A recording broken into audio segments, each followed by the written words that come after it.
Take a seat.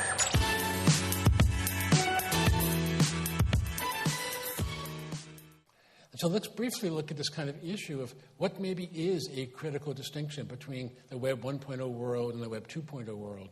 And these columns are pretty obvious in terms of the difference between, presentation and participation, consumption and co-creation is the one I was just kind of really talking about in a curious way. And let's look down here in terms of Britannica Online as a Web 1.0 and Wikipedia as kind of a 2.0. And let's think about this a moment. And what do we really have is kind of a very simple definition of Web 2.0.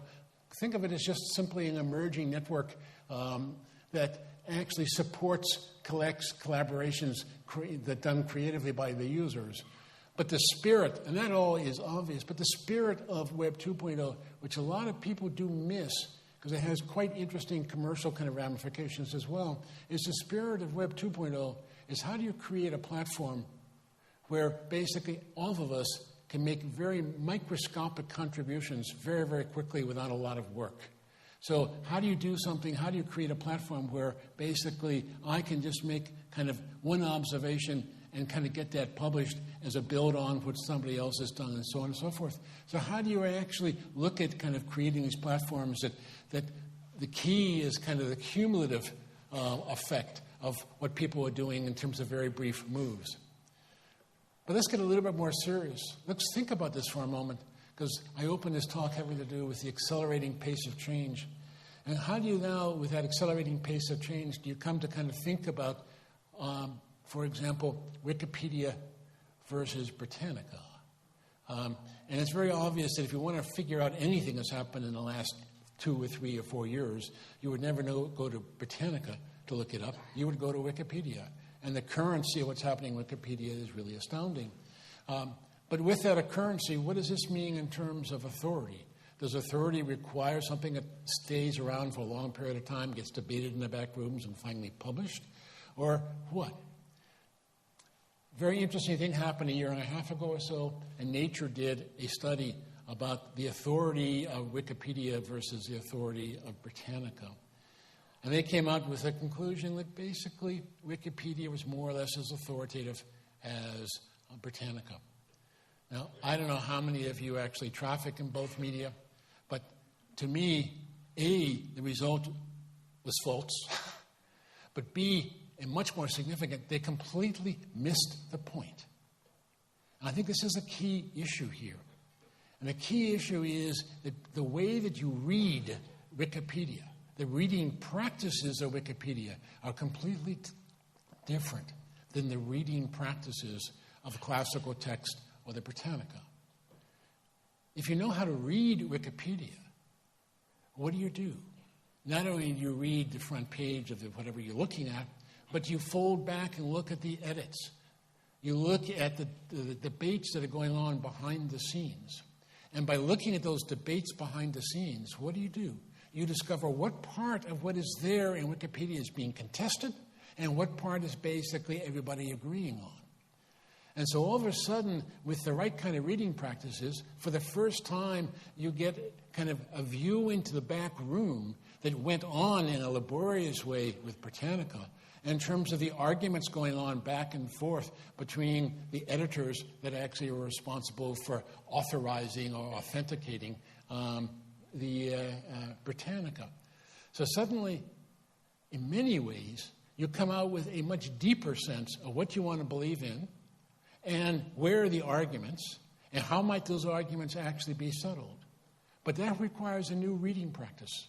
And I think this sense that we got to recognize is this new media involves new reading practices as much as new technologies. It is the new social practices that really kind of underlie what we have to think about.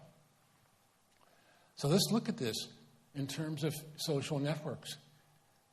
It's very clear that kind of something is at stake here. What is really taking off? If you look at Facebook, MySpace, LinkedIn, Ning, and so on and so forth, this is a phenomenon that's beginning to explode. But what's going on? First of all, let's think about what is kind of how explosive is this? I mean, MySpace in Singapore is catching on more than Facebook. Both are catching on over here, still to a great extent. And I was kind of, no matter how much I'm in this game, and how much many of you are in this game even more than I am probably, I was pretty astounded to recognize that today, yesterday, if you look at the number of new users that signed up to do MySpace, there were approximately 300,000 new users, day after day after day, signing up to join MySpace. It's almost unimaginable. What does it mean to have 300,000 users each day becoming new users? If you look at the 110 million active users, you can actually compute from the 300,000 a day just how fast this is actually growing. It is the fastest growing website in the world. 8 million bands currently advertise and have major home pages in MySpace. And for those of us that traffic in databases, 100 billion rows of data.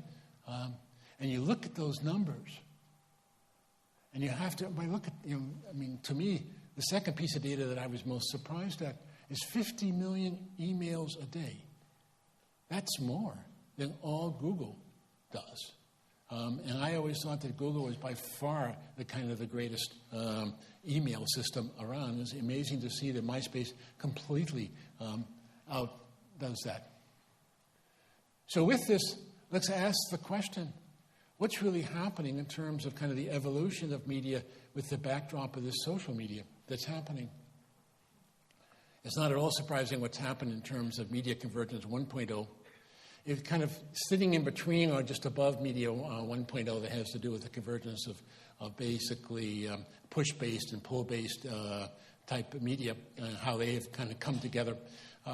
Let's look at this kind of media, you might call it convergence 1.5, a kind of just a little bit beyond 1.0. It really looks at how do you move from broadcasting to broad-catching. How do you start taking much more seriously the roles of building very interesting aggregation systems that are aggregating the things that you want to do? The smart aggregators, smart responders, all now aim primarily at the issue of kind of scarcity of attention. Is it the case that if when you want to look at the future of media, do you want to think that the driving factor now is how do you move from a world of abundance of attention, which most of what used to be there, to the notion of scarcity of attention? And what is the role of curation, for example, in this world of the scarcity of attention? And what roles does that actually play in some of the new media types we see happening? Let me just briefly look at two examples. This one on the right is one of my favorite examples. There is an international version of this, but this is a weekly published magazine in the U.S.